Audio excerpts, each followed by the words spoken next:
Voici 2 ans déjà que les populations de Mosaka, dans le département de la Cuvette, que l'on croyait tourner définitivement la page sombre des inondations, se retrouvent encore pieds et maisons dans l'eau. Ce, après chaque tombée de pluie. Souvent, ça se passe pendant la période des grandes pluies, à partir de novembre et décembre. Donc, quand il pleut, vraiment, les maisons sont inondées. Bon, les populations ne savent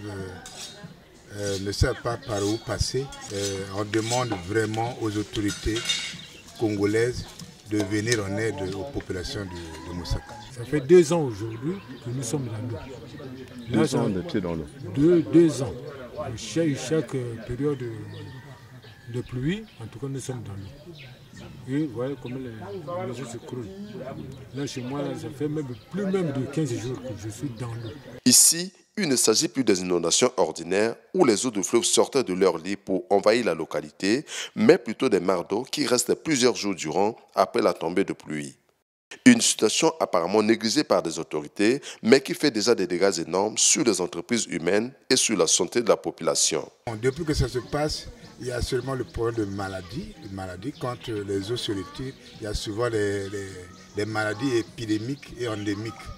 Le palud, la rougeole. Donc, au point de vue perte matérielle, il y a des maisons qui se sont déformées. Et il y a certaines qui se sont écoulées déjà. Donc, vraiment, c'est horrible. On demande aux autorités de nous venir en aide pour sauver cette situation. Et pourtant, la ville a été extraite complètement des eaux de 2006 à 2013 grâce au projet du gouvernement dit projet de remblement et de stabilisation des berges de l'île de Mosaka. 5 ans après la fin du projet, les inondations réapparaissent, mais sous une autre forme, des mares d'eau. Le manque de canaux d'évacuation des eaux de pluie, l'incivisme des populations et la mauvaise gestion de la carrière du sable par la société commise aux travaux de construction de la digue sont parmi les causes dénoncées par la population.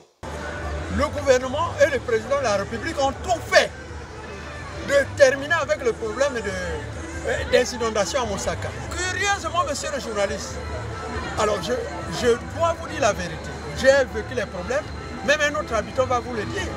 C'est nous, le sable, pour les travaux de la digue, on creusait le même sable.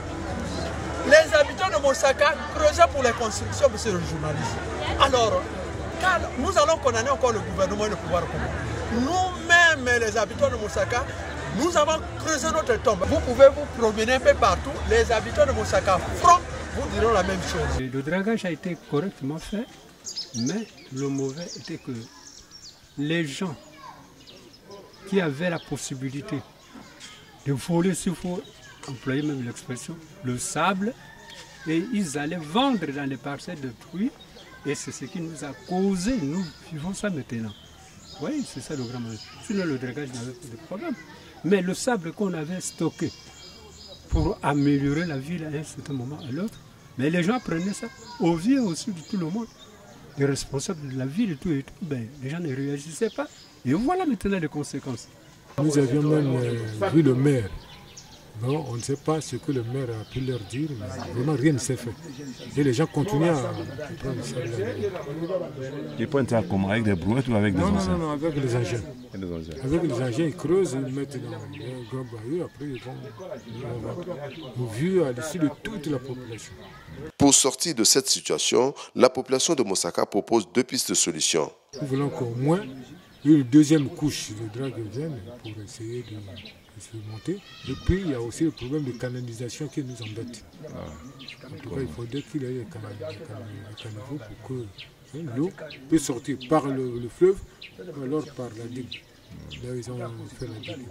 Pendant que Mosaka sollicite le jet d'une deuxième couche de remblement, Makoti Poko, dans le département des Plateaux, une autre localité aux réalités identiques à celle de Mosaka, elle implore le bon Dieu afin que le gouvernement puisse jeter ne fût-ce que la première couche de sable qui la sortira de la hantise éternelle des inondations.